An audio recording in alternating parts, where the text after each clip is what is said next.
हम last year Divya ma'am ही पढ़ा रही थी। मैम वैसे मैथ्स का लेट बैच स्टार्ट हुआ था। अच्छा, मैथ्स का हुआ था या सारे सब्जेक्ट्स का? ज्यादा लेट का नहीं। लेट स्टार्ट हुआ था, आई थिंक 20 या 25 डेज। ठीक है, ऑलराइट। जो हो गया अब तो गया, पिछला साल नया साल आने वाला है। मैम आज की मैम ने मेरे को ब्लैक बोर्ड पे क्वेश्चन करने के लिए बुला लिया था। अच्छा दिव्या अच्छा, करेंगे फिर बाद में इसके बारे में बात, है ना, अलग। चलो ठीक है। सो ठीक है, अब तो नया साल आने वाला है। आ गए ना सारे? आरुष आ गया, साजी आ गई, सिमरन आ गई, ऋषि आ गया।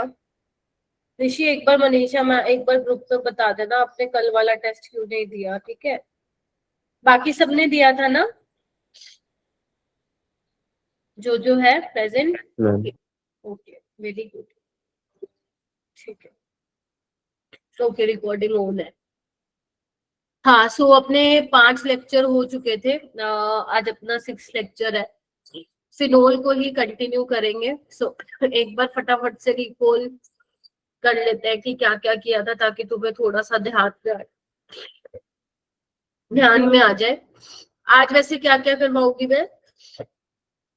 केमिकल रिएक्शंस ऑफ फिनोल कराऊंगी, जिसमें इलेक्ट्रोफिलिक एरोमेटिक सब्स्टिट्यूशन ही आएगा, राइट? और कुछ एसिडिटी से रिलेटेड क्वेश्चंस में कराऊंगी, है ना? क्योंकि ये आपको वैसे मैंने जीओसी में भी कराए थे, बट मेरे को नहीं पता वो क्लासेस कितने बच्चों ने अटेंड की थी या कितनों ने नहीं की थी। तो एक बार मैं थोड़े उसके क्वेश्चंस करवा दूंगी, ताकि तुम्हें कॉन्सेप्ट समझ में आ जाए, है ना? तो मोस्टली लगभग फिनोल आज की क्लास में ही खत्म हो जाएगा। कुछ टेस्ट रह जाएंगे, वो फिर मैं नेक्स्ट क्लास में करवा दूंगी तुम लोगों को। मतलब बेसिकली इस हफ्ते ये चैप्टर कंप्लीट हो जाएगा तुम्हारा। नेक्स्ट वीक से फिर एल्डिहाइड कीटोन में स्टार्ट करवा दूंगी, ठीक है? सो एक बार याद करते हैं। तुम भी मेरे को बताओ क्या क्या चीजें मैंने कवर करवा दी थी। बताओ, अपने नोटबुक खोलो, पन्ने पलटो, क्या क्या कर लिया था, फटाफट से आते हैं।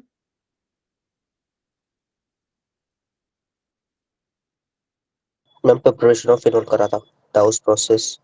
हाँ, हमने प्रिपरेशन ऑफ फिनोल में एक तो हमने डोज प्रोसेस से देखा था कि कैसे फिनोल प्रिपेयर कर सकते हैं, है ना?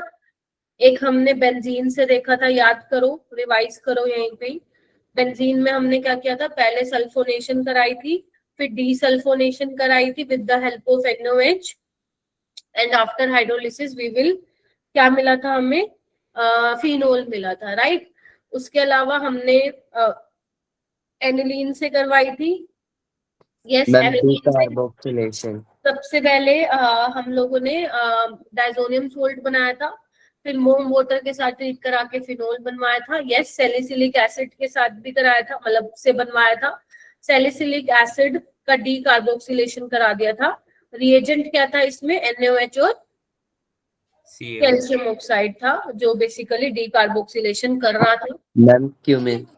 क्यूमीन, हाँ, इसके बारे में शायद मैंने बताया भी था। क्यूमीन वाली जो रिएक्शन है वो बहुत इंपॉर्टेंट है। अगर तुम 10 शिफ्ट, जनवरी में 10 शिफ्ट होती है, तो 4 से 5 शिफ्ट में तुम्हें ये सवाल देखने को मिलेगा। अलग अलग तरीके से पूछेगा एग्जामिनर, ठीक है? या तो फिर वो क्यूमीन से डायरेक्ट प्रोडक्ट बनवाएगा, या फिर वो तुमसे इंटरमीडिएट पूछेगा, या फिर वो कुछ तो करेगा, कुछ इसके साथ खेलेगा, कुछ इंटरेस्टिंग बनाएगा क्वेश्चन को, क्योंकि हर बार सेम क्वेश्चन वो नहीं दे सकता। But yes, 60 to 70% paper organic का रिपीट होता है हर साल, ठीक है? सो या तो फिर वो फ्रीडल क्राफ्ट एल्काइलेशन करवा के तुमसे क्यूमीन बनवा लेगा, फिर आफ्टर जो भी उसका सनलाइट के प्रेजेंस में करवाएगा रिएक्शन O2 के साथ, और आपका हाइड्रोलिसिस करा के फिनोल और एसीटोन मिल जाएगा। तो मतलब ये तुम्हें 4 से 5 शिफ्ट में जो है देखने को मिलता है। हो सकता है तुम्हारा ही हो, इसी कोई शिफ्ट में तुम्हें मिल जाए, तो तुम्हारे 4 नंबर पक्का है, राइट? ठीक है, उसके अलावा और बताओ, यही था? Ma'am Grignard. हाँ, ग्रिग्नार्ड वाले से भी था, वो बहुत ज्यादा इंपॉर्टेंट नहीं था, तो एक बार रीड कर लेना, उसको छोड़ भी सकते हो। उसके अलावा हमने रिएक्शंस ऑफ फिनोल्स, हाँ प्रॉपर्टीज ऑफ फिनोल हमने डिस्कस किया था, जिसमें हमने एसाइलेशन की थी फिनोल की, याद करो, एसिटाइल क्लोराइड और एसिटिक एनहाइड्राइड के साथ करवाई थी। और उसके अलावा मैंने तुम्हें नेम रिएक्शंस भी बताई थी, कौन कौन सी, एक तो कॉलबेज वाली रिएक्शन बताई थी, इसको कैसे याद, देखो इसको मैं कैसे याद, देखो वैसे तो ना मैं अपना बताऊं तो मैं कभी भी कुछ ट्रिक नहीं बताती थी कि कैसे याद किया जाए रिएक्शन। देखो सीधी सी बात है, जितनी बार तुम लिखोगे ना तुम्हें याद होती जाएंगी, ठीक है। सो फिर भी अगर तुम्हें सोचना है कि क्या से याद करें, तो देखो कोल बेस, बीच में क्या आ रहा है, ओल आ रहा है ना, तो मतलब इसमें आप फिनोल आपका सबस्ट्रेट होगा, ठीक है, फिनोल होगा, ओल, ओल बेस, तो सैलिसिलिक एसिड इसमें बनता है, और ऑर्थोसैलिसिलिक एसिड क्या होता है इसमें, मेजर प्रोडक्ट होता है ना, याद करो, चिपकिलेशन वाला मैंने बताया था तुम लोगों को। और इसमें जो रिएजेंट लेते हो, पहले NaOH लेते हो, फिर सेकेंड स्टेप में CO2 लेते हो, फिर हाइड्रोलिसिस करवा देते हो, ठीक है, बोलो। उसके अलावा मैंने तुम्हें रीमर टीमन रिएक्शन भी बताई थी, रीमर टीमन रिएक्शन, और ये दोनों तुम्हारे बोर्ड्स में आती है, इनका मैकेनिज्म भी तुम्हारे सिलेबस में है, तभी मैंने करवाया था। रीमर टीमन रिएक्शन में हमारा जो इलेक्ट्रोफाइल था वो डाइक्लोरोकार्बीन था, राइट, आपको पता होना चाहिए, और कुछ कुछ बुक्स में अगर तुम पढ़ोगे तो इंटरमीडिएट भी बोला गया इसको, तो गलत नहीं है। उसके अलावा इसमें भी फिनोल लिया जाता है, और जब आप फिनोल लेते हो तो उसमें क्लोरोफॉर्म डालते हो NaOH की प्रेजेंस में, है ना, इसी से ही बनता है तुम्हारा इलेक्ट्रोफाइल। फिर जो है आप लोग हाइड्रोलिसिस कराते हो, तो इसमें तुम्हें सेलिसल्डिहाइड मिलता है, ऑर्थो वाला मिलता है और पैरा वाला मिलता है। ऑर्थो वाला मेजर होता है due to intramolecular hydrogen bonding, ठीक है। तो ये सब मैंने जो है आप लोगों को करा दिया था, ठीक है। मैम फिनाइल मैग्नीशियम ब्रोमाइड से नहीं बनता ये? क्या नहीं बनता बेटा? Ma'am phenol. हाँ बनता है, बनवाया तो था मैंने प्रीवियस क्लास में, ओके मैम। ठीक है। सो ये सब जो है हमने जो है डिस्कस कर लिया था। एक और रिएक्शन थी, वैसे मैं सोची थी क्वेश्चन के साथ करा दूंगी, बट अब तुम अब वहीं पे लिखना, कोलबेस के नीचे जगह है तो लिख लो वहां पे, नहीं है तो फिर नेक्स्ट पेज पे लिख लेना। तो जहां पे तुमने कॉलबेज रिएक्शन लिखी थी ना, वहां पे तुम लिख लो प्रिपरेशन ऑफ एस्पिरिन, ये बताना रह गया था। एस्पिरिन एक पेन किलर होता है, सुना होगा तुम लोगों ने नाम, नहीं सुना तो भी कोई बात नहीं, पेन रिलीफ वो होती है, अपनी पेन किलर होती है। तो इसको आप कैसे बना सकते हो, अब इसमें भी वही बात है, या तो एग्जामिनर तुमसे पहले सैलिसिलिक एसिड बनवाएगा, तो सैलिसिलिक एसिड से ही एस्पिरिन बनता है। तो कैसे बनता है, जब तुम सैलिसिलिक एसिड लेते हो और इसकी एसिटाइलेशन करा देते हो, मतलब एसिटिक एनहाइड्राइड के साथ करवा दोगे, तो बेसिकली यहाँ पे क्या होता है, जो ऑक्सीजन के पास लोन पेयर है, अब देखो लोन पेयर तो इसके पास भी है, लेकिन ये रेजोनेंस में बिजी है, देख रहे हो आप, लेकिन इधर देखो यहाँ पे क्या, ये भी रेजोनेंस में बिजी है, लेकिन यहाँ पे ऑक्सीजन पे नेगेटिव चार्ज आएगा, यहाँ पे कार्बन पे नेगेटिव चार्ज आएगा, गेटिंग माय पॉइंट। तो ऑक्सीजन के लोन पेयर जो है वो पहले जाके जो है इस पे अटैक करते हैं, और ये मैंने तुम्हें करवाई भी थी रिएक्शन, याद करो। तो बेसिकली होगा क्या, ऑक्सीजन इलेक्ट्रोनेगेटिव है, इलेक्ट्रॉन डेंसिटी अपनी तरफ खींचेगा, ये वापिस आएगा, एक ही स्टेप में बता रही हूँ मैं, फिर ये निकल जाएगा। तो बेसिकली क्या बन जाएगा, OCO CH3 COOH। तो यही क्या है तुम्हारा एस्पिरिन है। इसका आयुपेक नेमिंग भी वो वैसे पूछेगा तो नहीं, बट पूछेगा तो याद रखना, 2-एसिटॉक्सी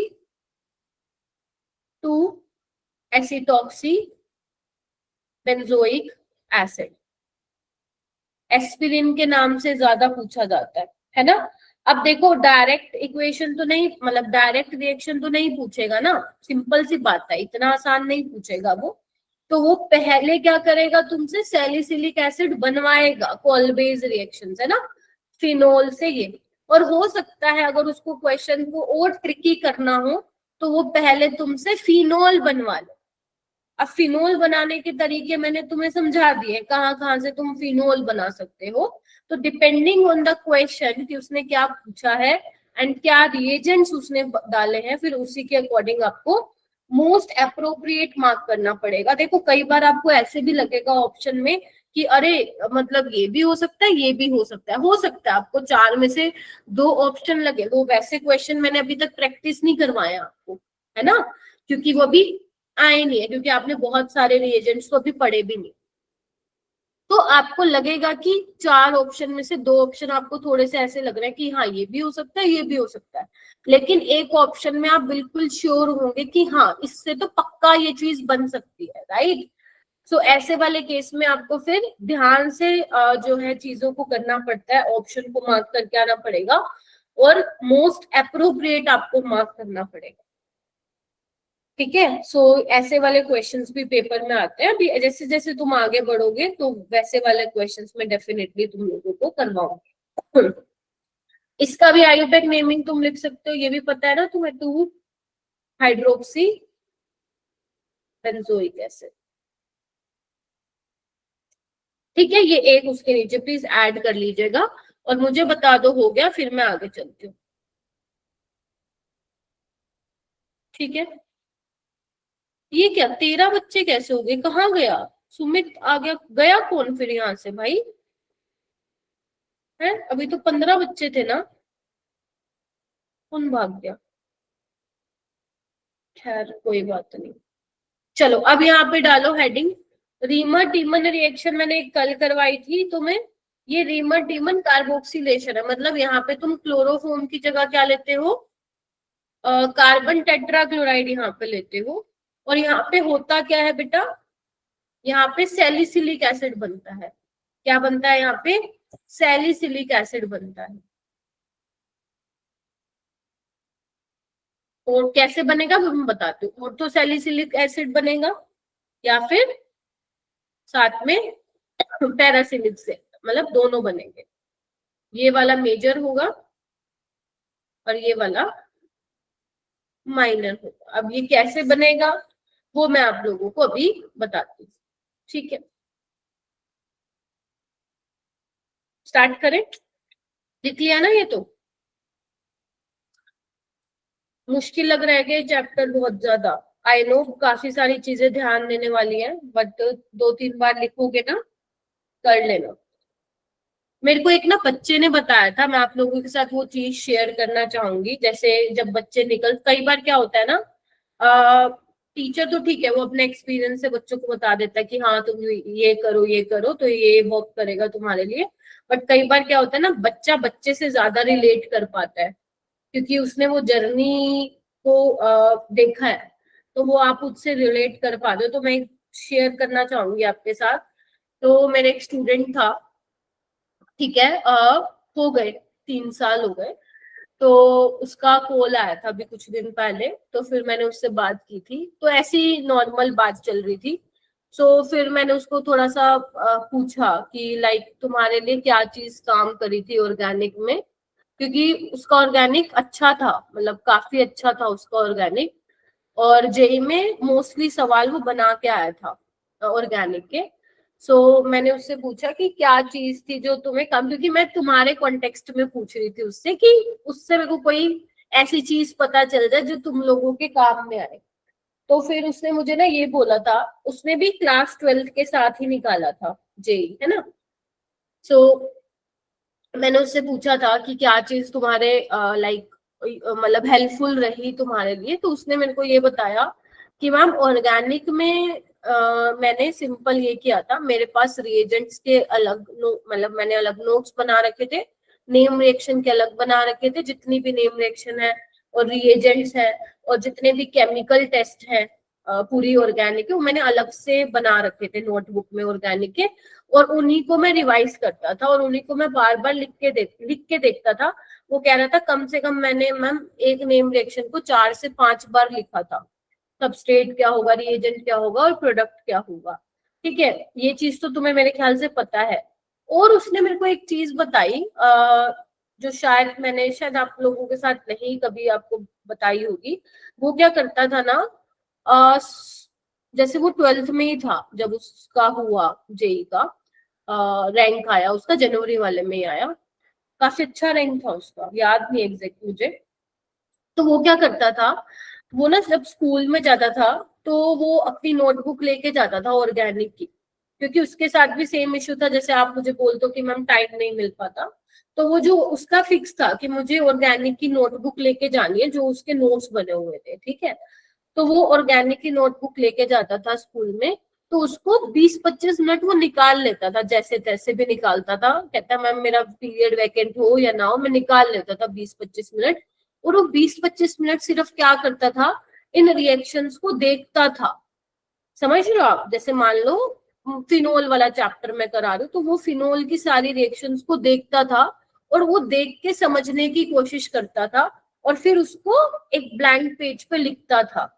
तो 20-25 मिनट मतलब उसका फिक्स था कि उसको डेली 20-25 मिनट निकाल के ये चीजें करनी है। तो उसको ये चीज करके काफी हेल्प मिली और मैं भी कहीं ना कहीं मतलब एग्री कर रही थी उसके ये बात से कि काफी हेल्पफुल रहा होगा उसके लिए ये चीजें।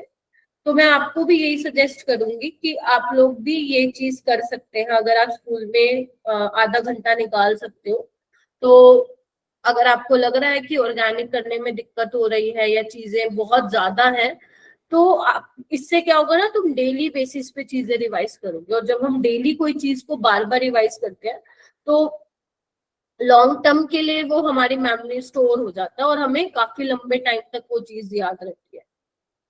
तो आप कर सकते हो ये चीज। ठीक है, तो ये एक बात याद आ गई थी तो मैंने बता दी। तो मैं अब आ जाओ मैकेनिज्म पे।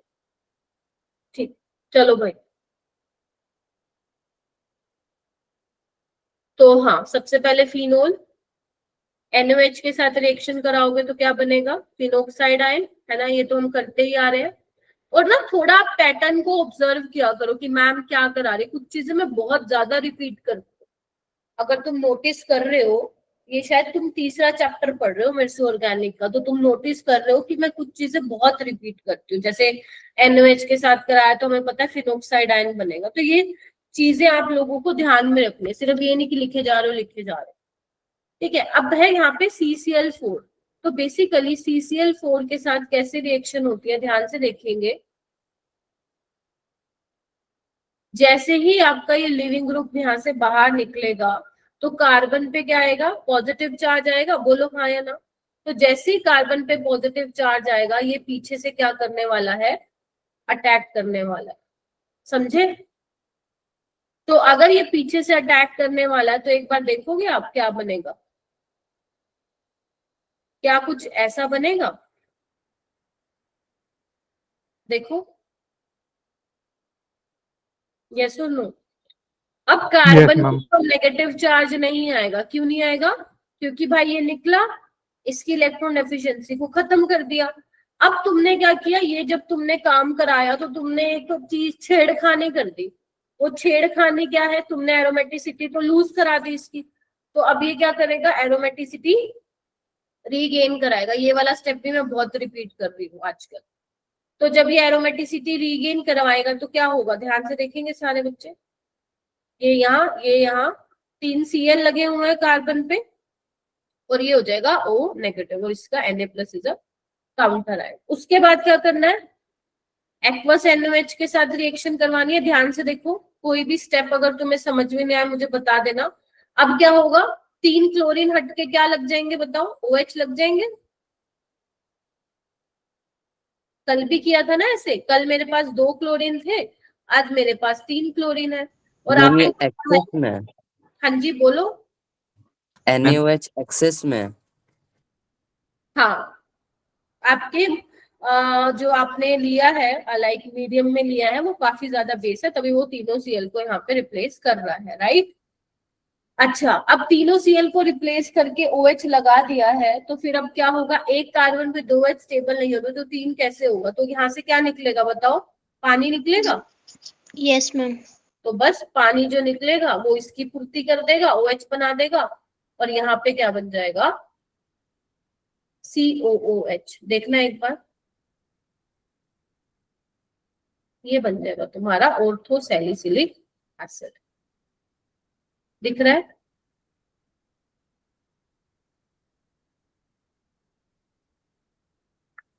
ये एनसीईआरटी में मेरे ख्याल से नहीं है रिएक्शन, बाकी एक बार चेक कर लेना, है तो ठीक है, नहीं तो इम्पोर्टेंट तो है ही, मतलब जेई के सिलेबस में तो है। यस। मैम एक बार आप फोर्थ स्टेप समझा दोगे? कौन सा है फोर्थ स्टेप? कौन से वाला? ये जहाँ पे मैंने एक्वस एनओएच के साथ कराया? मुझसे पहले वाला। अच्छा, ये वाला, ओके। तो यहाँ पे क्या हुआ, आपने क्या किया था, एरोमेटिसिटी लूज करवा दी थी ना यहाँ पे। तो बेसिकली Cl नेगेटिव जो है वो बाहर निकल चुका है, तो अब आप एरोमेटिसिटी को रीगेन करवा रहे हो। तो रीगेन करवाने के लिए आप क्या करते हो, लॉस ऑफ प्रोटॉन करवाते हो। तो जैसे ये यहाँ जाएगा, ये अपनी तरफ इलेक्ट्रॉन डेंसिटी लेगा, तो फाइनली ये बन जाएगा ना, देखिए।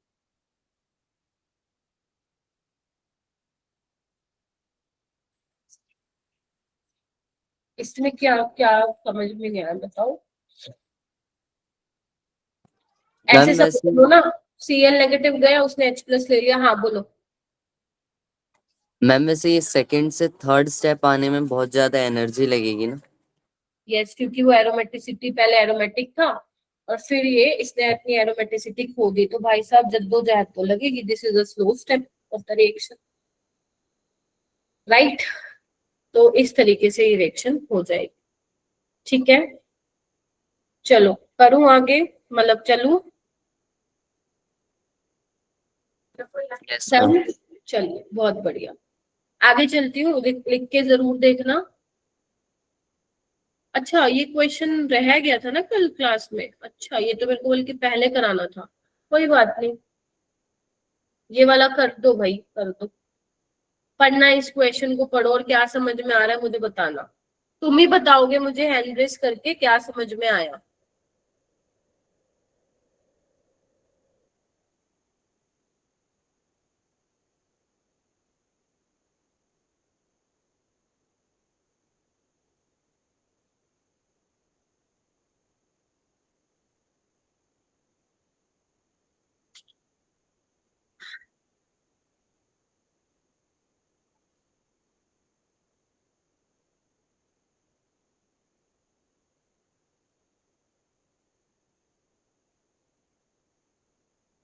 हम्म।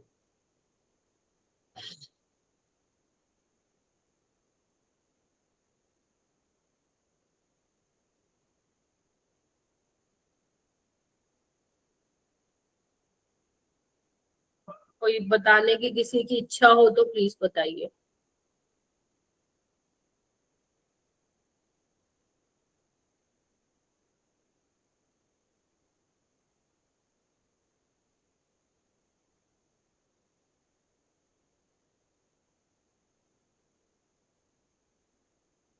ये 2025 का है बाय द वे।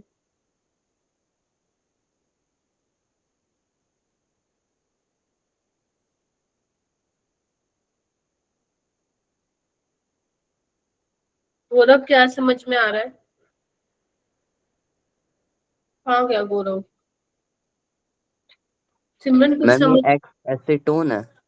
क्या बेटा? ये एक्स एसीटोन क्यों? Why S? C3H6O है। हाँ, तो ऐसे तो ये भी है, C3H6O, तो Y acetone, note aldehyde.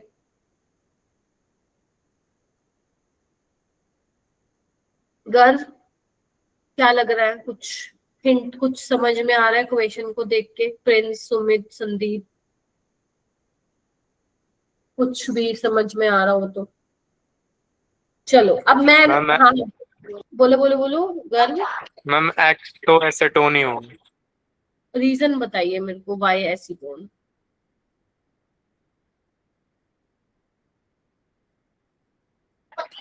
Ma'am क्योंकि इन्होंने बोला है ना कि the Grignard reagent on reaction with x followed by hydrolysis, तो हाँ, वो हमें प्रोडक्ट ये देता है।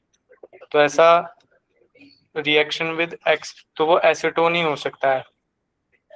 बट एल्डिहाइड भी तो मैम एल्डिहाइड हो सकता है। एल्डिहाइड भी तो अल्कोहल देता ही है बेटा। थोड़ा थोड़ा तुम पूछ रहे हो गर्व। थोड़ा थोड़ा पूछ रहा है गर्ल, कोई और मुझे एक्सप्लेन करेगा? मैम एल्डिहाइड हो सकता है? देखो एल्डिहाइड या कीटोन हो सकता है, अब हो सकता है या नहीं हो मैम सकता। बिकॉज ग्रिगनार्ड जो होता है वो एल्डिहाइड से अच्छे से बनता है। किसने पढ़ाया ये? मैंने तो नहीं पढ़ाया। मैम थर्ड डिग्री कार्बन का करने की वजह से। हाँ हाँ, अब्दुल्ला पूछ रहा है, हाँ बोलो Abdullah. Ma'am third degree alcohol ma'am ketone के साथ ही बनता है, एल्डिहाइड के साथ सेकंड डिग्री बनता है। Very good. और ये कौन सा अल्कोहल है? Ma'am tertiary degree. 2,3 dimethyl butane 2, यही है क्या? देखना एक बार, ठीक है ना? तो yes, this is tertiary degree alcohol, वो कीटोन से बनता है, राइट। ठीक है, चलो एक तो बात समझ में आ गई, कीटोन है, राइट। अब तुम इसको और कैसे समझ सकते हो कि एक्स एसीटोन होगा, एल्डिहाइड नहीं है? देखो एक बार मैं बता देती हूँ। देखो उसने लिखा हुआ एक्स जो जिसका मॉलिक्यूलर फॉर्मूला है C3, ऐसे क्वेश्चन आते हैं पेपर में। और ये मैं ये नहीं कह रही हूँ कि हर शिफ्ट में आएंगे, बट किसी ना किसी की शिफ्ट में मिल सकता है। तो तुम छोड़ के नहीं आओगे ऐसे क्वेश्चन, मैं बता दे रही हूँ, क्योंकि आसान होते हैं ऐसे क्वेश्चन। थोड़ा सा ध्यान से लिख के देखो उसको नोटबुक में। आर्यन जी बिल्कुल चुप हो आप। एक्स आपका ये है, ठीक है, इज नॉट रेडली ऑक्सीडाइज, इसने हिंट दिया तुम्हें कि जल्दी से ऑक्सीडाइज नहीं हो सकता। एक बात बताओ, जब मैं तुम्हें कल ऑक्सीडाइजिंग एजेंट्स बता रही थी इससे पहले वाले लेक्चर में, तो मैंने तुम्हें बोला था कि अगर स्ट्रॉन्ग ऑक्सीडाइजिंग एजेंट है तो वो अल्कोहल से एल्डिहाइड और एल्डिहाइड से एसिड बनता है। बट अगर आपका कीटोन बन गया है अल्कोहल से, क्या बोलते हैं, अल्कोहल से, तो कीटोन का फर्दर ऑक्सीडेशन नहीं हो पाएगा, बताया था मैंने। तो ये यहीं से ही दिया, तो एल्डिहाइड तो हो ही नहीं सकता, तो होगा तो तुम्हारा एसीटोन होगा, राइट। और एक तुमने यहाँ से भी हिंट लगा लिया। फिर वो कह रहे हैं कि रिडक्शन के बाद तुम्हें वाई मिलेगा, और तुम्हें पता रिडक्शन के बाद क्या मिलता है? कीटोन से सेकेंडरी अल्कोहल मिलता है। तो बस सेकेंडरी अल्कोहल मिलता है, तुम्हारा ऑप्शन नंबर सेकंड आ चुका है। बाकी तुम आगे चेक कर सकते हो, HBr के साथ रिएक्शन करा देना, कार्बोकेटाइन बना के Br लगा देना OH की जगह, राइट। फिर ग्रिग्नार्ड रिएजेंट, और फिर आगे वही कहानी चलती हुई जाएगी। तो इस तरीके से क्वेश्चन करना था। सेकंड इसका जो होगा वो सही होगा, तो सही जा रहे थे तुम गर्व और अब्दुल्ला, ठीक है, तो ऐसे करना था, ठीक है। नेक्स्ट हेडिंग डालेंगे इलेक्ट्रोफिलिक एरोमेटिक सब्स्टिट्यूशन में। सबसे पहले मैं नाइट्रेशन ऑफ फिनोल आप लोगों को बताऊंगी। चलिए आइए, ठीक है, जैसे हमने प्रीवियस क्लास में भी हमने नाइट्रेशन वाला किया था ना, तो यहाँ पे भी है, क्योंकि फिनोल वाला चैप्टर है तो इसमें भी हम नाइट्रेशन के बारे में डिस्कस करेंगे। तो अगर मैं सबसे पहले, ये बहुत इंपॉर्टेंट है, यहाँ से भर भर के क्वेश्चन आ चुके हैं, तो इसलिए प्लीज ध्यान से सुनना जो मैं बोल रही हूँ। मैकेनिज्म किसी का नहीं करना है तुम्हें इसमें। अब देखो OH, अब तुम ध्यान से देखो, अगर मैं तुम्हें बोलूं फिनोल का OH, यहाँ पे जो ऑक्सीजन पे लोन पेयर है ये क्या है? प्लस M ग्रुप है, मतलब प्लस M इफेक्ट लगाता है। प्लस M इफेक्ट का मतलब क्या है? कि ये बेंजीन रिंग में अपनी इलेक्ट्रॉन डेंसिटी बढ़ा रहा है, दिस इज एक्टिवेटिंग ग्रुप। बोलो, दिस इज एक्टिवेटिंग ग्रुप। तो क्योंकि ये रिंग को एक्टिवेट कर रहा है, तो बेटा इसमें आप अगर लो टेम्परेचर देते हो 5 से 10 डिग्री सेल्सियस का, और यहाँ पे अगर कॉन्सेंट्रेटेड HNO3 नहीं भी लेते तो भी काम बन जाएगा, डाइल्यूट नाइट्रिक एसिड से ही काम बन जाएगा। यस और नो? देखो ध्यान से, इस चीज को समझ पा रहे हो तुम क्या बोला मैंने? Because this is activating group. तो अगर तुम डाइल्यूट HNO3 भी ले लेते हो और ज्यादा टेम्परेचर भी नहीं देते हो, इतने टेम्परेचर पे भी ये रिएक्शन हो जाएगी। क्यों हो पा रहा है ये पॉसिबल, बताओ? Because OH is a activating group. Activating group का मतलब क्या हो रहा है बताओ? एक्टिवेटिंग का मतलब क्या है बताया था मैंने? जो इलेक्ट्रॉन डेंसिटी को क्या कर रहा है? बढ़ा रहा है। अब तुम्हें पता है बेंजीन के न्यूक्लियस। अब यहाँ पे होगा क्या? नाइट्रेशन होगी, और नाइट्रेशन में जो इलेक्ट्रोफाइल होता है वो क्या होता है बताओ भाई? नाइट्रेशन में इलेक्ट्रोफाइल बताओ भाई क्या होता है? Ma'am NO2 positive. NO2 positive. तो एक आपको ऑर्थो प्रोडक्ट मिलेगा और एक आपको क्या मिलेगा? बोलो, पैरा प्रोडक्ट मिलेगा। यस और नो? यस मैम इसमें ऑर्थो मेजर रहेगा।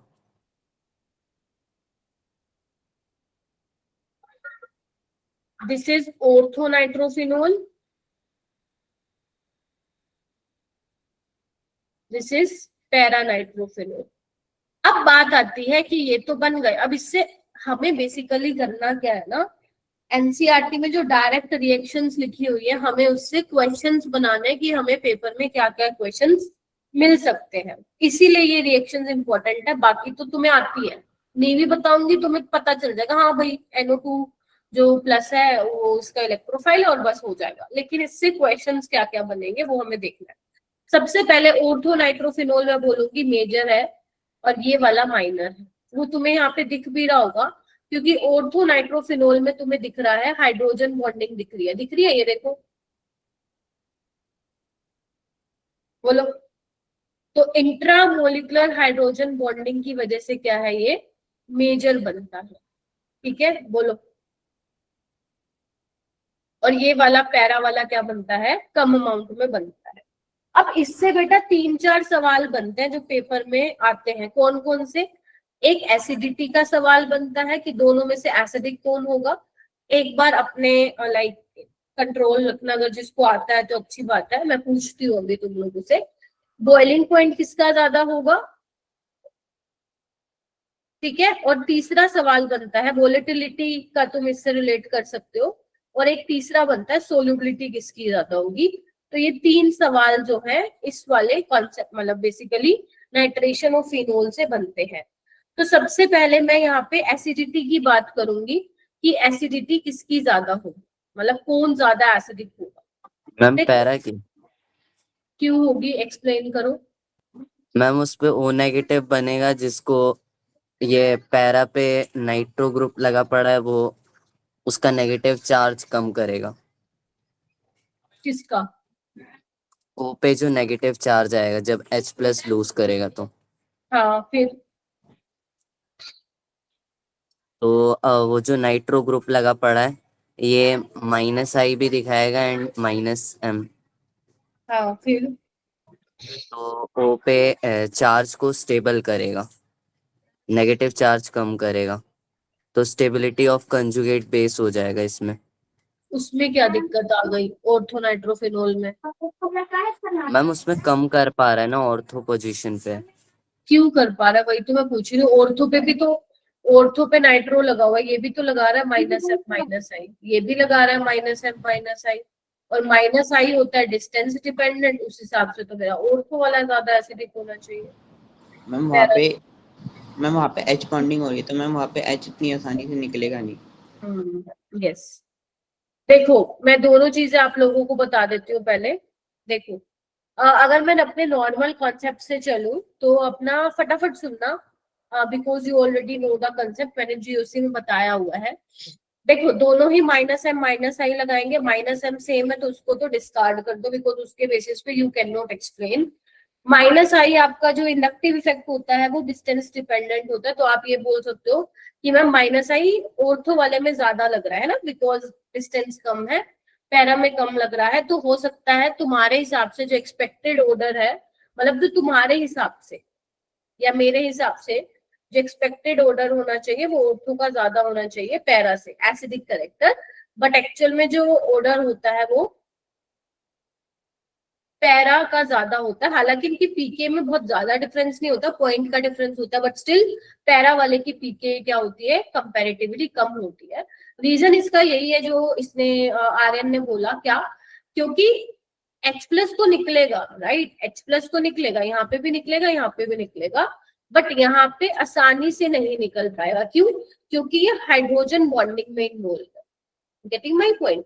और यहाँ पे हाइड्रोजन बॉन्डिंग में इन्वॉल्व नहीं है, तो जैसे ही H+ यहाँ पे निकलेगा और जो ऑक्सीजन पे नेगेटिव चार्ज आएगा, NO2 क्या कर रहा है, बेसिकली विड्रॉ कर रहा है, और वो नेगेटिव चार्ज फटाफट भाग भाग के जाना चाहता है बेंजीन रिंग में, राइट।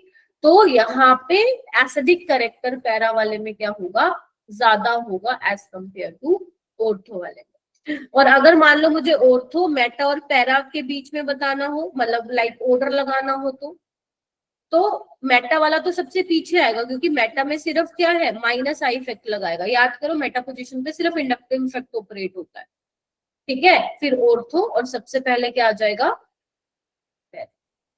ठीक है क्या? ये क्वेश्चन तुम्हारे स्कूल के एग्जाम में तो आता ही आता है, जेई में भी आता ही आता है। ठीक है, जेई में डायरेक्ट नहीं आएगा, कुछ घुमा के वो देगा। ठीक है, तो एक क्वेश्चन यहाँ से ये बन गया। उसके बाद आती है बात बॉइलिंग पॉइंट और इसकी क्या बोलते हैं, सोल्युबिलिटी की। तो अब तुम मुझे ये बताओ कि अगर मैं बात करूं ऑर्थो नाइट्रोफिनोल की, तो वहां पे क्या दिख रहा है तुम लोगों को?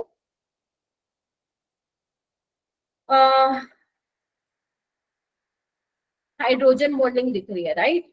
जबकि पैरा में ऐसा नहीं दिख रहा। तो तुम मुझे बताओ बॉइलिंग पॉइंट किसका ज्यादा होने वाला है? देखो इसमें तो इंट्रामोलिकुलर है ना? ये क्या करेगा, पैरा वाला इंटरमोलिकुलर हाइड्रोजन बॉन्डिंग कर सकता है अपने डिफरेंट मॉलिक्यूल के साथ, क्योंकि ये H तो इन्वॉल्व नहीं है ना NO2 के साथ, तो ये तो कर सकता है ना?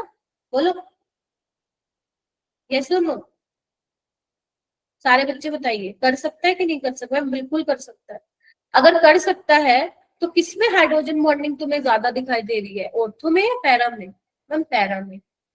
और अगर पैरा में तुम्हें ज्यादा हाइड्रोजन बॉन्डिंग दिखाई दे रही है तो क्या होगा, बॉइलिंग पॉइंट किसका ज्यादा होगा, पैरा का या ऑर्थो का? मैम पैरा का। पैरा का। और सोल्युबिलिटी किसकी ज्यादा होगी? जिसमें हाइड्रोजन बॉन्डिंग ज्यादा होगी, यानी कि पैरा वाले का। तो सोल्युबिलिटी की बात करूं या मैं बॉइलिंग पॉइंट की बात करूं, पैरा वाले का क्या होने वाला है, ज्यादा होने वाला है। और वोलेटिलिटी किसकी ज्यादा होगी, जिसका बॉइलिंग पॉइंट कम होगा, यानी कि ऑर्थो वाले का। मैम ये एक सॉल्युबिलिटी वाला समझा देना। सोल्यूबल कब होता है, जितना ज्यादा इनमें क्या होगा, आपस में हाइड्रोजन बॉन्डिंग हो रही है, राइट? तो जब आप सोल्युबिलिटी आप देख रहे हो पानी में, तो उतना ज्यादा क्या कर पाएगी, इनसे इंटरेक्ट कर पाएगी, और इंटरेक्ट हो पाएगा तो क्या होगा, ज्यादा सोल्यूबल होगा। उस बेचारे का तो खुद ही कुछ नहीं है, उसका तो भाई अपने के साथ ही कर रहा है ये तो, राइट? इसीलिए जितना ज्यादा आपका वहां पे इंटरमोलिकुलर हाइड्रोजन बॉन्डिंग आपको देखने को मिल रही है, उतना ज्यादा ही क्या होगा, उसकी सोल्युबिलिटी होगी। तो इसीलिए पैरा वाले का जो सोल्युबिलिटी होगी वो एज कंपेयर टू ऑर्थो वाला ज्यादा होगा। एनसीईआरटी के भी पॉइंट्स है ये, ठीक है? सो ये मैं फिर बोल रही हूँ, डायरेक्ट सवाल ऐसा नहीं आएगा जेई में, ये ऐसे डायरेक्ट सवाल सिर्फ तुम्हारे स्कूल के एग्जाम्स में आएंगे, बट यस इनडायरेक्ट पूछ सकता है तुमसे। अब यहाँ पे इंपॉर्टेंट पॉइंट्स डाल के एक पॉइंट लिखो जो मुझे बताना था तुम्हें। तुमने ये सोचा है कि अगर मैम आपने बोला कि फिनोल में OH काफी एक्टिवेटिंग है, तो भी आपने डाइल्यूट HNO3 के साथ रिएक्शन कराई।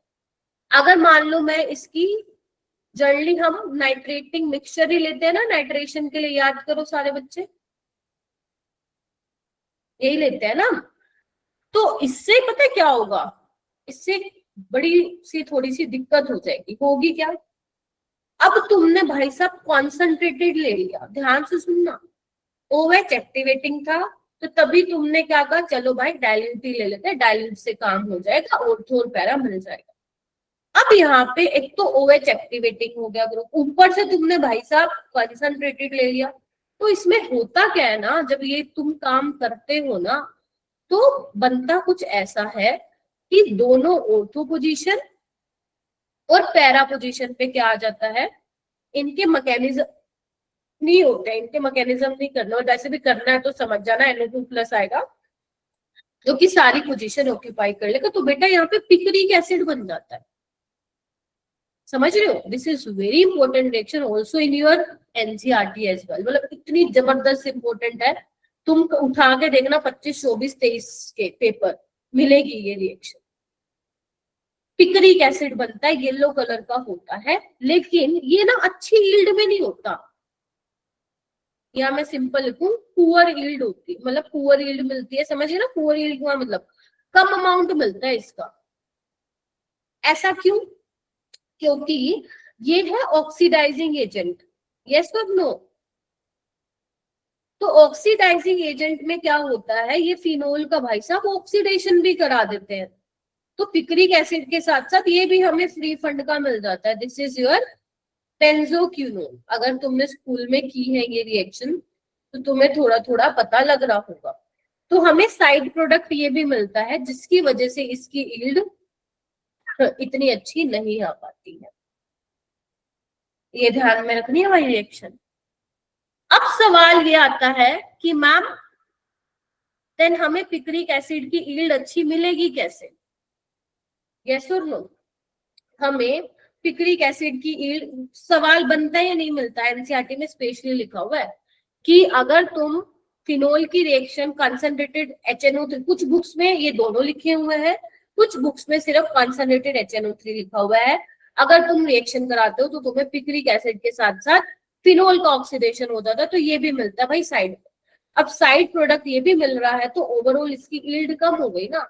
अब हम क्या चाहते हैं कि जो प्रोडक्ट मिला है after the oxidation of phenol, ये हमें ना मिले और हमें अच्छी खासी अमाउंट में क्या मिल जाए?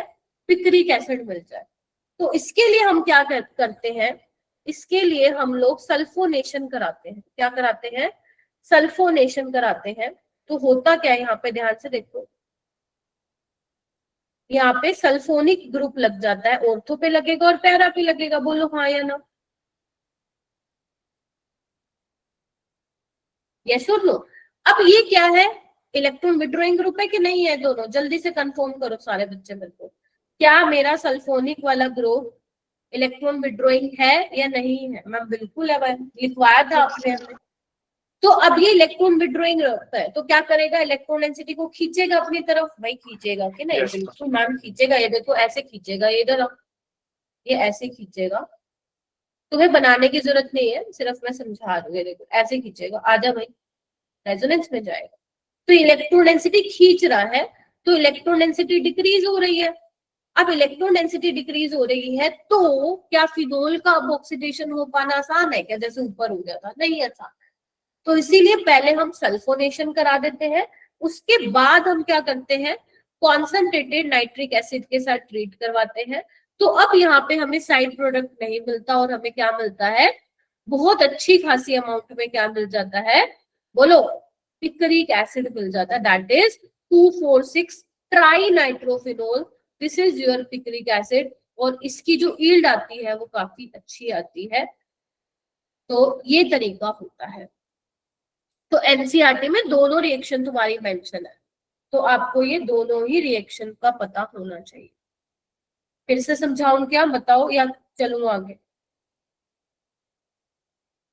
पीरबक, संदीप ठीक है क्या? धनंजय, गर्व, अब्दुल्ला, सिमरन, साजिया, समीर, आरुष। आरुष तुम कहाँ चले गए थे भाई? क्लास छोड़ के कहाँ भाग गए थे तुम? है मैम नेट इन चल रहा था तो क्लास अच्छा, कैंसिल कट हो गई थी। अब तुम्हारा मिस हो गया होगा भाई। ठीक है चलो, बस 2-3 बार लिख लेना, तुम्हारे दिमाग में सेट हो जाएंगी चीजें। इसलिए मैं ट्राई कर रही हूँ कि जहां मैं एक्सप्लेनेशन उसकी दे सकती हूँ वहां दूं। अब डालो ब्रोमिनेशन ऑफ फिनोल। सबसे पहले मैंने क्या करवाई है? रिएक्शन नाइट्रेशन करवाई है। नाइट्रेशन में ही ये सारी चीजें मैंने बताई है कि डाइल्यूट से करवाओगे तब क्या होगा, कॉन्सेंट्रेटेड से करवाओगे तब क्या होगा। अब मैं बोल रही हूँ जब तुम ब्रोमिनेशन कराओगे तब क्या होगा। इसमें भी 2 केस बनते हैं। पहला केस बनता है, और ध्यान से देखना, इस पे 2025 में आया था सवाल। पहला बनता है कि जब तुम फिनोल की reaction excess of bromine water के साथ करा देते हो तो यहाँ पे क्या मिलता है? तुम्हें दोनों ऑर्थो पोजीशन ब्रोमीन ऑक्यूपाई कर लेता है और पैरा पोजीशन भी क्या कर लेता है? ऑक्यूपाई कर लेता है। अभी बताती हूँ ऐसा क्यों हो रहा है। यहाँ पे बेसिकली Br प्लस इलेक्ट्रोफाइल होगा, ये ऑर्थो पैरा डायरेक्टिंग है, तुम्हें पता है, तभी ऐसा बन रहा होगा। ऐसा क्यों बन रहा है कि भाई साहब तीनों पोजीशन पे आ गए, वो भी मैं बताती हूँ। इसके 2 रीजन है। तो इसका नाम क्या है?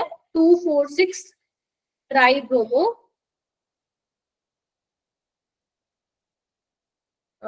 ट्राइब्रोमोफिनोल। ठीक है, और इसके व्हाइट प्रेसिपिटेट बनते हैं। और भाई मैंने की है ये वाली रिएक्शन, कुछ नहीं करना, फिनोल लो, लैब में पड़ा होता है, ये ब्रोमीन वाटर डाल दो, उसी टाइम प्रेसिपिटेट आते हैं। वैसे कहने को व्हाइट प्रेसिपिटेट बोला जाता है बुक्स में, लेकिन इसके बिल्कुल लाइट फेड येलो कलर बोलते हैं ना, वैसे कलर के प्रेसिपिटेट डालो और बहुत ऐसे भयंकर प्रेसिपिटेट आता है, पूरा बीकर भर जाता है। तो लेकिन बोला जाता है बुक्स में जो लिखा हुआ है वो व्हाइट प्रेसिपिटेट लिखा गया है। अब देखो ऐसा हुआ क्यों, चलो समझते हैं। देखो ब्रोमीन नॉन पोलर है, हाँ मैम है, लेकिन तुमने मीडियम कैसे लिया है, पोलर लिया है। तुमने सुना है, कभी सुना होगा डाइपोल इंड्यूस डाइपोल इंटरेक्शन, सुना है क्या? ये वाली वर्डिंग सुनी है जो मैं बोल रही हूँ तुम्हें? नहीं सुना तो सुन लो भाई। अब ये नॉन पोलर है, जैसे ही पोलर मॉलिक्यूल के इन्फ्लुएंस में आएगा, आपको पता है ना ये पोलर है, पार्शियल नेगेटिव और पार्शियल पॉजिटिव, तो बेसिकली क्या करता है, इसको भी यहाँ पे भी कुछ सेकेंड्स के लिए इसमें क्या कर देता है, पोलैरिटी आ जाती है। बेसिकली यहाँ पे वोटर क्या कर रहा है, यहाँ पे वोटर हेल्प कर रहा है Br+ जनरेट करने में। क्या बोला मैंने? दो काम है बेसिकली। यहाँ पे पानी कर क्या रहा है, ब्रोमीन को पोलराइज कर रहा है सो दैट Br+ जनरेट हो सके। ठीक है, जल्दी से इलेक्ट्रोफाइल जनरेट हो रहा है ताकि वो भागे, पहली चीज। दूसरी चीज, यहाँ पे जो वोटर भैया जी है बेटा, उसमें इतनी ताकत है कि इस H+ को निकाल ले। अगर ये निकाल लेगा तो देखना एक बार ये बनेगा, फिनोक्साइड बनेगा, ये सुनो। अब तुम मुझे बताओ फिनोल ज्यादा एक्टिवेटिंग है या O नेगेटिव? फिनोक्साइड ज्यादा एक्टिवेटिंग है ma'am, phenoxide, because negative charge है तो दौड़ दौड़ के जाएगा भाई, मैं तो आ रहा हूँ, भाग के आ रहा हूँ। तो अब समझ रहे हो, इसका एक्टिवेटिंग पावर इतना बढ़ गया है, पहली चीज। दूसरा, वाटर की प्रेजेंस में ब्रोमीन पोलराइज हो गया है, ये भी फैक्टर क्या कर रहा है, वो बोलते हैं ना सोने पे सुहागा, है ना, तो वो काम कर रहा है, जिसकी वजह से तीनों ही पोजीशन पे क्या हो गया है, ब्रोमीन आ चुका है। So this is your 2,4,6 tribromo phenol, जिसके सफेद कलर के, वैसे लाइट येलो आते हैं, सफेद कलर के प्रेसिपिटेट जो है दिए जाते हैं। इससे ज्यादा एक्सप्लेनेशन तुम्हारे किसी काम की नहीं है, इससे ज्यादा नहीं पूछा जाएगा। ठीक है, और यहाँ पे कोई तुम्हें लुईस एसिड लेने की भी जरूरत नहीं है। तुम्हें याद है जब हम लोग करवा रहे थे, याद है तुम्हें क्लोरीनेशन ब्रोमिनेशन करा रहे थे, तो मैं वहां पे याद करो लेती थी FeBr3 ले लेती थी, या AlCl3 याद करो लेती थी ना लुईस एसिड, क्योंकि लुईस एसिड क्या करता था, इलेक्ट्रोफाइल को जनरेट करने में हेल्प करता था। बट यहाँ पे हमने नहीं लिया, रिक्वायरमेंट ही नहीं है। क्यों नहीं है? क्योंकि OH भाई तगड़ा वाला एक्टिवेटिंग ग्रुप है, तो नहीं चाहिए हमें, नहीं चाहिए हमें। ठीक है, तो this is your first reaction, bromination of phenol in aqueous medium. अब सुन रहे हो या सो गए? या ये सुनो, मैम तो एक कहानी सुना रही है, हमें तो बस नींद चक्कर आ रहे हैं, ऐसे मत करना प्लीज। अभी बहुत सारी रिएक्शंस मैंने करा ली है। ओके, ठीक है, नेक्स्ट है ब्रोमिनेशन फिनोल, लेकिन अब नॉन पोलर मीडियम में, या फिर लेस पोलैरिटी वाला सॉल्वेंट तुम ले सकते हो। CHCl3 भी आ सकता है तुम्हारे पेपर में। अब देखो, अब यहाँ पे क्या है, वाटर तो नहीं है ना, तो ये OH रहेगा, O नेगेटिव तो नहीं बनेगा। पहले तो हाँ या ना में जवाब दो। अब यहाँ पे तुम नॉन पोलर मीडियम ले रहे हो, तो ये ब्रोमीन को बेटर तरीके से पोलराइज नहीं कर पाएगा, तो नहीं कर पाएगा तो फिर नहीं हो पाएगा ना यहाँ पे, मतलब तीनों पोजीशन पे नहीं लगेगा ब्रोमीन, यहाँ पे सिंपल रिएक्शन हो जाएगी। ध्यान रखना, लुईस एसिड इसमें भी लेने की जरूरत नहीं है। तो एक तुम्हें ऑर्थो वाला प्रोडक्ट मिल जाएगा, जैसे जो जर्नली हम लोग पढ़ते हैं, और एक कौन सा हो जाएगा तुम्हारा, पैरा वाला। अब पैरा वाला मेजर हो जाएगा और ऑर्थो वाला क्या हो जाएगा, माइनर हो जाएगा। तो ये वाले जो सवाल, मतलब जो ये दो रिएक्शन मैंने बताई है, वो 2021 में आ चुकी है, 22 में आ चुकी है, 23 में आ चुकी है, 24 में आ चुकी है, 25 में शायद आई है, I am not sure, but ये आ रही है 4 साल से। अब वो तुमसे असर्शन रीजन बना के भी पूछ सकता है, तुमसे डायरेक्ट रिएक्शन भी पूछ सकता है, कैसे भी पूछ सकता है, बट आ सकती है इसमें से। तो तुम रेडी रहो, तुम्हारे किसी शिफ्ट में मिलेगी ये वाली रिएक्शन, बिकॉज सबसे ज्यादा फिनोल इंपॉर्टेंट है ना, जबकि अपन ने टाइम अल्कोहल पे ज्यादा लगाया, अगर तुम नोटिस करो तो, है ना। फिनोल और ईथर ज्यादा इंपॉर्टेंट है। फिनोल सबसे पहले नंबर पे आता है, ईथर दूसरे नंबर पे आता है, तीसरा अल्कोहल आता है। So yes, this is your second reaction. तीसरी पे आए, बोलो भाई। अब आते हैं सल्फोनेशन वाली रिएक्शन पे। सल्फोनेशन वाली भी थोड़ी सी इंपॉर्टेंट है। क्या इंपॉर्टेंट है तुम्हारे लिए? दो नई चीजें इसमें। चलिए आइए, सल्फोनेशन में क्या होगा बताओ भाई, सोच के क्या करेगा फिनोल? किसके साथ करवाऊं रिएक्शन? कंसंट्रेटेड H2SO4 के साथ कराऊं? बोलो। अब यहाँ पे ना थोड़ा सा तुम्हें ध्यान से देखना है। कंसंट्रेटेड H2SO4 के साथ करा रही हूं मैं यहाँ पे रिएक्शन। यहाँ पे मैं करा रही हूँ बेटा, एक मैं करवा रही हूँ 25 डिग्री पे और एक मैं करवा रही हूँ 100 डिग्री पे। टेम्परेचर मेंशन है तुम्हारे एनसीईआरटी में, राइट? अब देखो होता क्या है। देखो कहने को तो मैं डायरेक्ट भी बोल सकती थी कि H2SO4 के साथ कराओ, तुम्हें ऑर्थो और पैरा वाला मिल जाएगा, बट क्योंकि ये तुम्हारे एनसीईआरटी में है इस तरीके से, तो मुझे वैसे एक्सप्लेन करना पड़ेगा इसको।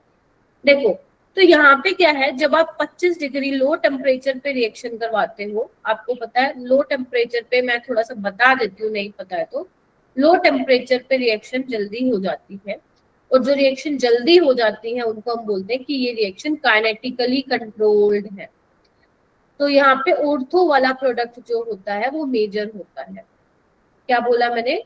लो टेम्परेचर पे ऑर्थो वाला प्रोडक्ट यहाँ पे मेजर बनता है, और इसको हम बोलते हैं काइनेटिकली, काइनेटिक वर्ड स्पीड से रिलेटेड है ना, काइनेटिकली कंट्रोल्ड प्रोडक्ट यहाँ पे बनता है। मतलब लो टेम्परेचर पे ऑर्थो वाला बनता है, ज्यादा अमाउंट में पैरा वाला देखने को नहीं मिलता, मतलब पैरा वाला कम अमाउंट में देखने को मिलता है।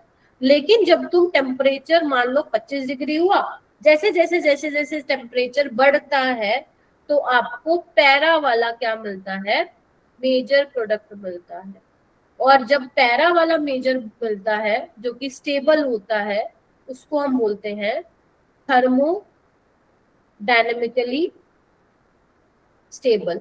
ये नाम ना बहुत ज्यादा तो फ्रीक्वेंटली यूज नहीं होते हैं तुम्हारे जेई में, लेकिन ये कभी कभी, क्योंकि ये एनसीईआरटी में नाम तो नहीं लिखे हुए इसके थर्मोडायनेमिकली, बस ऐसे रिएक्शन लिख दी गई है, बट ये आ जाता है बीच में कभी कभी, तो ज्यादा इससे वो नहीं ले रही, टेंशन नहीं ले रही मैम ये क्या है। सिंपल सी एक मैं बात बोलती हूँ, जब आप लो टेम्परेचर पे रिएक्शन कराते हैं तो आपको वहां पे काइनेटिकली स्पीड पे डिपेंड करता है कि फटाफट से कौन बन रहा है, तो फटाफट से वहां पे ऑर्थो वाला बनता है, बिकॉज पैरा वाला स्टेबल होता है, आपको पता ही है, तो उसको टाइम लगता है। अब टाइम लगता है तो नो डाउट 25 डिग्री में तो नहीं बन पाएगी बात, तो टेम्परेचर आपको क्या करना पड़ता है?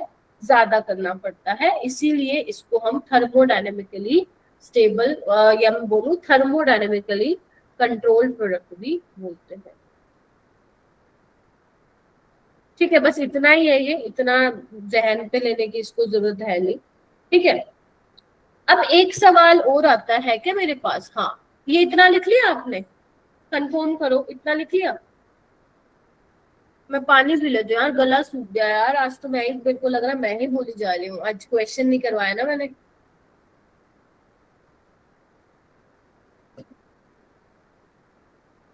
हाँ, और इसका नाम क्या है? इसका नाम क्या है बताओ मेरे को, कौन बताएगा? बोलो बोलो, अरे राम। मैम कौन से वाले का? पैरा हाइड्रोक्सी सल्फोनिक एसिड, और उसका क्या है? Ortho hydroxy sulphonic acid. ठीक है, चलो चलिए देखो, अब इसमें एक इम्पोर्टेंट चीज है, ये एनसीईआरटी में नहीं है जो मैं चीज बता रही हूँ, और इससे एक सवाल, एक दो बार सवाल आ गया जेई में। अब है क्या, सुनो पहले, पहले देख लेना, क्योंकि तुम्हारे लिए नई चीज हो सकती है ये, और ऊपर लिख भी लिया करो कि ये चीज एनसीईआरटी में नहीं है, तो पढ़नी तो है। देखो, आपको ना ऐसा कुछ लिखा मिलेगा पेपर में, और यहाँ पे लिखा मिलेगा ब्रोमीन वाटर। अब देखो क्या क्या तुम्हें मिल सकता है, ध्यान से सुनना। या तो तुम्हें वाटर लिख के देगा, या तो तुम्हें मिलेगा H2SO4, मतलब डाइल्यूट H2SO4, या फिर डाइल्यूट H3PO4, है ना, या फिर तुम्हें ऐसा कुछ लिखा मिल जाएगा पेपर में, ठीक है। पहली चीज, या हो सकता है इनमें से भाई साहब कुछ भी ना लिख के दे और सिंपल लिख दे Br2 एक्सेस। तो ऐसे केस में क्या होता है ना, जो आपका एसिडिक ग्रुप होता है, जैसे COH हो गया, तगड़े वाला एसिडिक ग्रुप, COH हो गया, SO3H हो गया, तो वो हट जाते हैं अपने आप। कैसे हटते हैं मैं इसका मैकेनिज्म बताऊंगी छोटा सा। तो बेसिकली इसका जो फाइनल प्रोडक्ट बनता है ना, वो ये बनता है, एक बार देख लो तुम लोग, मतलब दोनों ऑर्थो पे और एक पैरा पे ब्रोमीन लग जाता है। ऐसे ही तुम यहाँ पे SO3H भी लेते हो तो भी यही काम होता है। अब मैं इसका रीजन बता देती हूँ ऐसा होता क्यों है, ताकि तुम्हें रटने की जरूरत नहीं पड़े, ठीक है। फिर रटना है रट लेना। देखो होता क्या है यहाँ पे, प्लीज ध्यान से देखेंगे सारे बच्चे। देखो, क्या मैं इसको ऐसे लिख सकती हूँ, COO नेगेटिव और O नेगेटिव लिख सकती हूँ, क्योंकि जब ऑक्सीजन वाटर की प्रेजेंस में ये H+ निकल सकता है, तो ये भाई तगड़ा वाला एसिड है ना COH, तो OH से तो ये तो निकलेगा, है ना। अब ध्यान से देखना, Br+ आएगा, इलेक्ट्रोफाइल आएगा, कंफर्म करो। तो यहाँ पे देखो होता क्या है, इधर देखो, इसको मैं थोड़ा सा ऐसे बना दूं, प्लीज ध्यान से देखना, फिर कहोगे समझ नहीं आया मैम। ये ऐसे जाएगा, ये ऐसे जाएगा, ये ऐसे जाएगा, कंफर्म करो, ठीक बात है। तो जैसे ही पैरा पोजीशन पे नेगेटिव चार्ज आएगा, वो क्या करेगा, इस पे अटैक करेगा। इतना क्लियर हुआ? कंफर्म करेंगे सारे बच्चे, इतना क्लियर हुआ? ठीक है, चलिए। अब इतना क्लियर हुआ तो मैंने क्या किया, देखो इधर डबल बॉन्ड O आया, ध्यान से देखना, यहाँ से ये डबल बॉन्ड, एक यहाँ डबल बॉन्ड, यहाँ पे Br लग गया और यहाँ पे COO नेगेटिव है, देखना एक बार। तुम्हें याद है मैंने तुम्हें शायद एक बार बोला था कि जो गैसेस होती है वो अच्छे लिविंग ग्रुप होते हैं, बताया था मैंने तुम्हें, कभी बताया होगा ना मैंने। देखो अब यहाँ पे होता क्या है, CO2 बाहर निकलते, कैसे निकलती है देखना, ये यहाँ पे आता है, ये यहाँ पे आता है, ध्यान से देखेंगे, ये यहाँ आता है और ये यहाँ आता है। क्या हुआ दिख रहा है तुम लोगों को, यहाँ पॉजिटिव या नेगेटिव बॉन्ड बनेगा, यहाँ बॉन्ड बनेगा, और देखो यहाँ पे नेगेटिव पॉजिटिव बॉन्ड बनेगा। तो तुम ध्यान से देखोगे तो CO2 निकल गई है यहाँ से, देखो ध्यान से, यहाँ यहाँ यहाँ और यहाँ Br, देखो दिख रहा है, और CO2 जो है वो बाहर निकल चुकी है, देख रहे हो। देखो सारे बच्चे एक बार कंफर्म करो। सो इसीलिए ये क्या है, ये बेसिकली ब्रोमीन एक्सेस में दे रखा हो चाहे इनमें से कुछ दे रखा हो, तुम्हें कुछ नहीं करना। पेपर में देखो अभी तक कौन सा आया है, ये वाला आ चुका है तुम्हारे जेई में, ये वाला आना बाकी है। तो COH दे रखा हो या SO3H दे रखा हो, तुम्हें कुछ नहीं करना, हटा देना उसको, डीसल्फोनेशन करा देना, डीकार्बोक्सिलेशन करा देना, और सारे जो पोजीशन है उस पे क्या लगा देना, तुम बोलो क्या लगा दोगे, ब्रोमीन लगा देना, ठीक है। इसका मैं तुम्हें कल लेके आऊंगी क्वेश्चन, आज मैं भूल गई लाना, ताकि तुम्हें दिखा दूं कैसा क्वेश्चन इसमें पूछा गया था। एक ही बार आया था 2021 में, वो पेपर भी थोड़ा ऐवे ही था, तो ये बन जाएगा इसको, ठीक है। सो इसको फटाफट से लिख लो भाई तुम लोग, फिर मैं आगे चलूंगी। इसको इम्पोर्टेंट करके लिख लेना, जबरदस्त इम्पोर्टेंट है।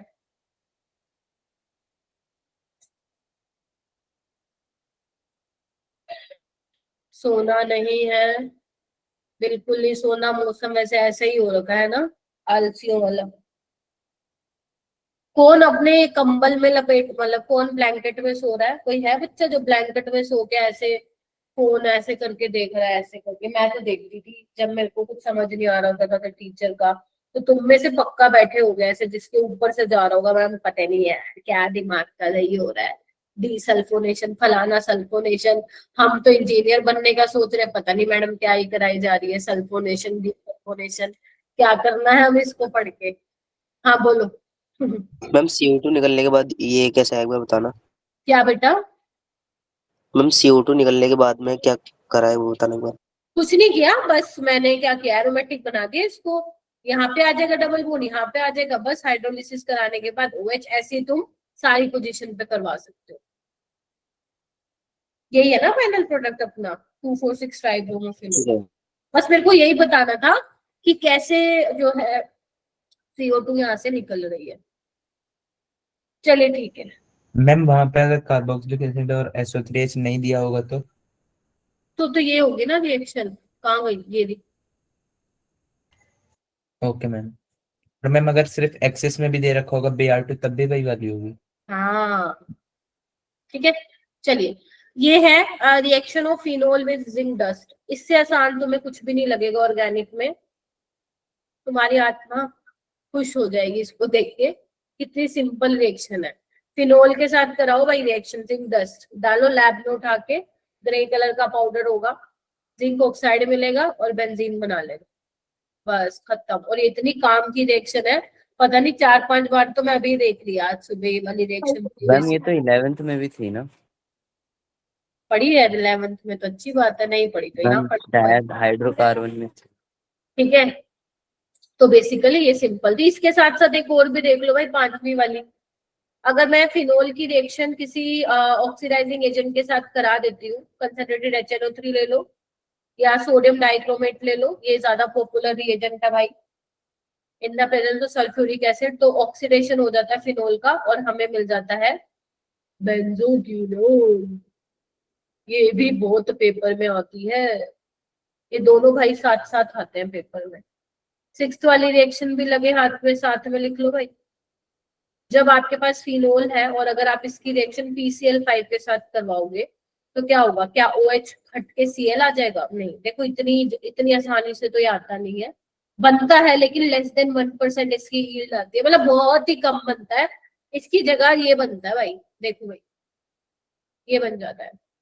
बिकॉज मैंने तुम्हें किसी जमाने में बताया था, फॉस्फोरस का प्यार है ऑक्सीजन, फॉस्फोरस का प्यार है oxygen. Not so very important reaction, you can ignore, सच्ची बताऊं तो, बट ठीक है कर सकते हो। तो इसमें क्लोरोबेंजीन तो भाई साहब लेस देन 1% मिलता है, क्योंकि तुम्हें भी पता है यहाँ पे रिएक्शन हो पाना एकदम मुश्किल काम है, इसीलिए ये ज्यादा अमाउंट में मिलता है। आई नहीं अभी तक ये रिएक्शन, ये वाली तो आ चुकी है, ये वाली तो 4 बार आ चुकी है जेई में, और ये भी 4 बार आ चुकी है, तो ये काफी ज्यादा इम्पोर्टेंट। चलो,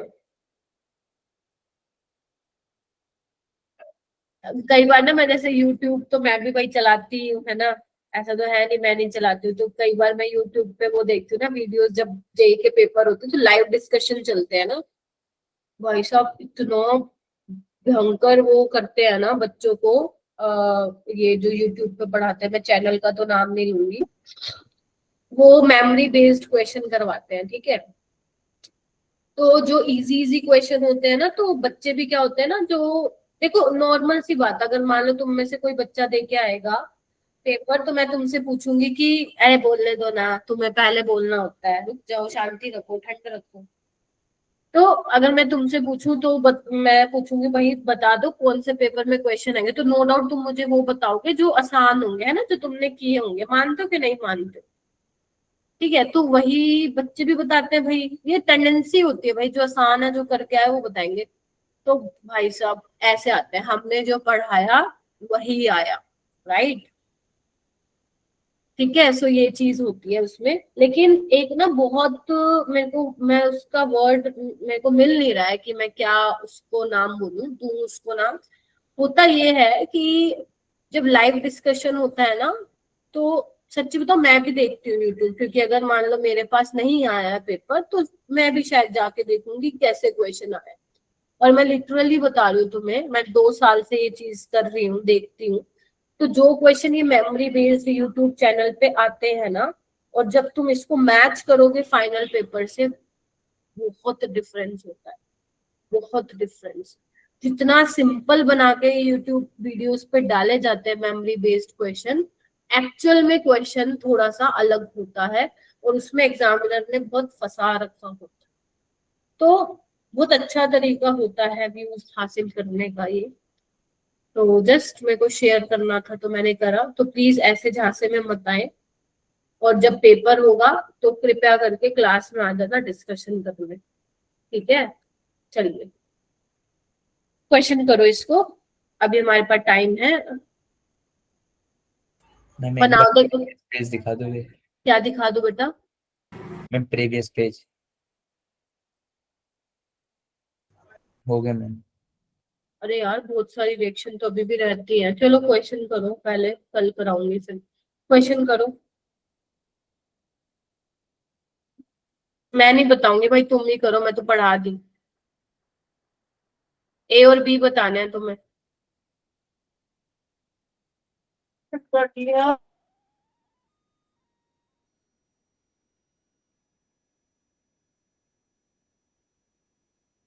संदीप बताना क्या होगा ए बी।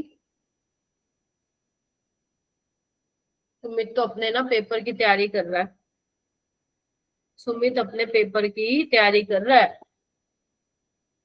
सुमित टेंशन मत लो, टॉप कर लोगे, अब इधर ध्यान दो।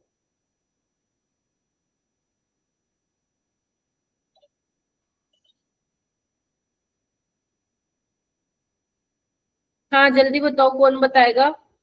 प्रिंस राठौर, आप बताओ, फटाफट बताओ, इतना देखो फिर टाइम नहीं होता फिर। Ma'am option C. Very good, बहुत बढ़िया। पीर बख्श ने भी सही बताया, अपने प्रिंस ने भी बहुत बढ़िया बताया। सो बेसिकली ये क्या है, ए और, अच्छा ए और बी बताना है ना, तो पहले पी तो बनाओ फिर। पी क्या है? अपनी क्यूमीन वाली रिएक्शन है, ध्यान से देखो, फिनोल बनेगा। पी क्या बनेगा? फिनोल, और एक और भी बनता है इसके साथ, एसीटोन। लेकिन ध्यान से देखो, अब मैम हमें कैसे पता चलेगा एसीटोन है फिनोल? भाई साहब जो ये रिएक्शन दिया वो फिनोल की तो है, मतलब उसने एसीटोन को नहीं कंसिडर किया। तो जब फिनोल का ऑक्सीडाइजिंग एजेंट के साथ कराते हो तो बेंजोक्विनोन बनता है ये, और जब इसके साथ कराते हो तो मेजर बोला ना, मेजर, तो पैरा वाला मेजर बनेगा। अरे नहीं भाई, गलत बोल दिया भाई तुमने। मैम बी नहीं होना चाहिए। I take my words back. ठीक है, सेकंड होगा। ठीक है, बेंजोक्विनोन बनेगा क्योंकि यहाँ पे नॉन पोलर है ना, तो पैरा वाला मेजर होगा। अगर वो होता ना, वोटर होता यहाँ पे, तो आपका सी वाला करेक्ट होता। ठीक है, चलो भाई आइए ये वाला क्वेश्चन करो। चलो फोड़ दो इस क्वेश्चन को। लिस्ट 1 दी हुई है, लिस्ट 2 दी हुई है, मैच द फॉलोइंग किया जाए। संदीप जी पहले वाले को किसके साथ मिलाऊं मैं? मिलान करो, बोलते थे ना छोटे थे हिंदी वाली टीचर, मिलान करो, करना मिलान। Ma'am phenol, third. Phenol zinc. Okay third, very good, बहुत बढ़िया। और ये क्या करेगा? अच्छा तुमने ऑप्शन बताया क्या थर्ड? ये क्लोरोफॉर्म NOH, ये अपनी रीमर है यार, रीमर, हाँ सैलिसिल्डिहाइड। ये CO2NOH, कॉलबेस, सैलिसिलिक। ये क्या अपना कॉन्सेंट्रेटेड पिकरिक एसिड, तो ये जी मिलेगा। ए का Yes, थर्ड, ma'am. बी का फर्स्ट। ऐसे क्वेश्चन आ जाए, नंबर मत कटवा के आ जाना, मैं बता दे रही हूँ। तीसरा, ओके 2024 का क्वेश्चन करते हैं। वो कहता है कि पिकरिक एसिड होता है 2,4,6 ट्राइनाइट्रोटोलुइन, क्या ये बात सही है? मैम क्या पिकरिक एसिड ये होता है क्या? नहीं मैम, इतना आसान सवाल उसने कैसे दे दिया, हमारे ऊपर तरस आ गया था क्या उसको? नहीं, उसने फिर कोई और मुश्किल दिया होगा। ठीक है, 2,4,6 ट्राइनाइट्रोफिनोल होता है, तो this is very very wrong. 2,4 phenol 2,4 disulphonic acid is treated with concentrated HNO3, ये बिल्कुल ठीक है। याद है पिक्रिक एसिड बनाने का तरीका? पहले सल्फोनेशन करा दो और फिर क्या कराओ, बोलो? अपना कंसंट्रेटेड HNO3 के साथ करा दो, तो पहला गलत दूसरा ठीक। ठीक है, चलिए ये वाला करो 2024।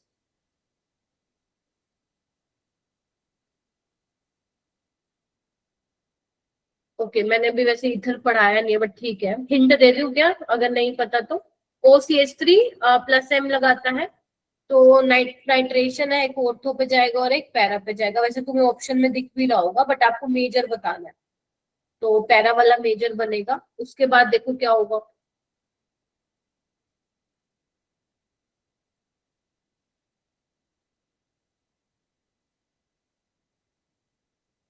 बताओ। Ma'am first option. Ma'am A option. Very good, ठीक है, क्योंकि वैसे OH से तो कम एक्टिवेटिंग है बिकॉज यहाँ पे OCH3 है ना, बट हाँ दोनों पोजीशन पे एक्सेस में भी दिया हुआ है और इसमें Fe आयरन भी डाला हुआ है, तो यस दोनों पोजीशन पे ही Br लग जाएगा। ये वाला करो 2024, प्रोडक्ट ए बनाओ, प्रोडक्ट बी बनाओ और total number total sum of oxygen atom देखो प्रोडक्ट ए और बी में। चलो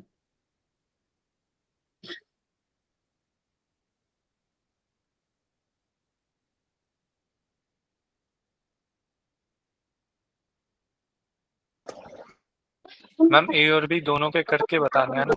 हाँ हाँ, ए और बी के दोनों देख के सम करो और फिर बताओ।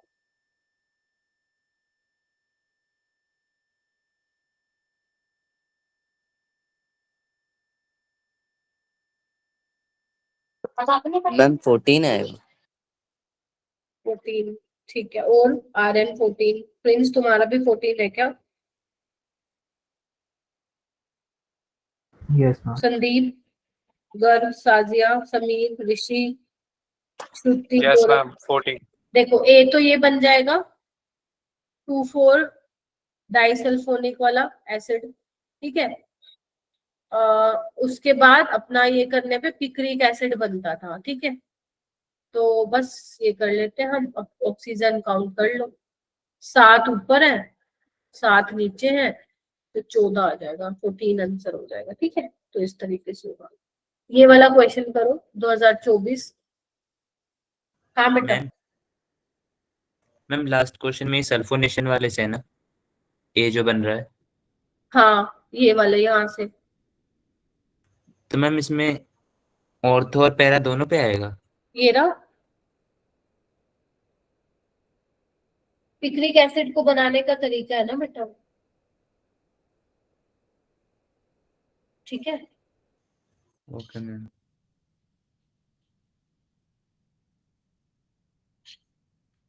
ठीक है,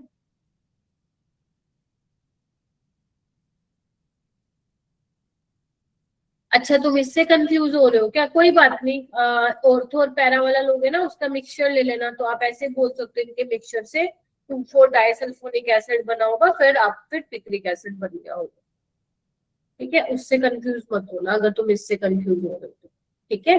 ये मैंने टेम्परेचर के उस पे बताया है, राइट। चलिए ये वाला करिए, bromination of phenol in solvent with low polarity such as फलाना फलाना रिक्वायर लुइस एसिड। क्या लुइस एसिड चाहिए क्या फिनोल की ब्रोमिनेशन के लिए? तो मैंने बता दिया, वैसे तुम्हें चाहिए क्या? No ma'am. No ma'am. नहीं चाहिए, अच्छा चलो। लेकिन वो पूछ रहा statement 2, Lewis acid catalyst polarise the bromine to generate Br+, ये तो ठीक है। Yes ma'am. ये यस मैम। पूरा इसके कॉन्टेक्स्ट में नहीं बोल रहा है, ये नॉर्मल हम क्या करते हैं याद करो, जब हम ब्रोमिनेशन कराते हैं तो लुइस एसिड कैटलिस्ट हेल्प तो करता है ना, पोलराइज करता है टू जनरेट, तो ठीक है। तो पहला गलत है, दूसरा ठीक है, यानी कि option 3 would be the correct one. ये वाला करो,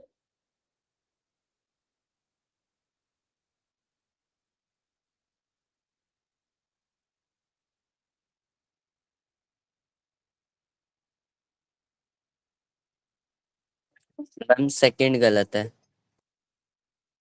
इथेनॉल विल गिव इमिल, ठीक है, प्राइमरी अल्कोहल नहीं देता है, ठीक है। और फर्स्ट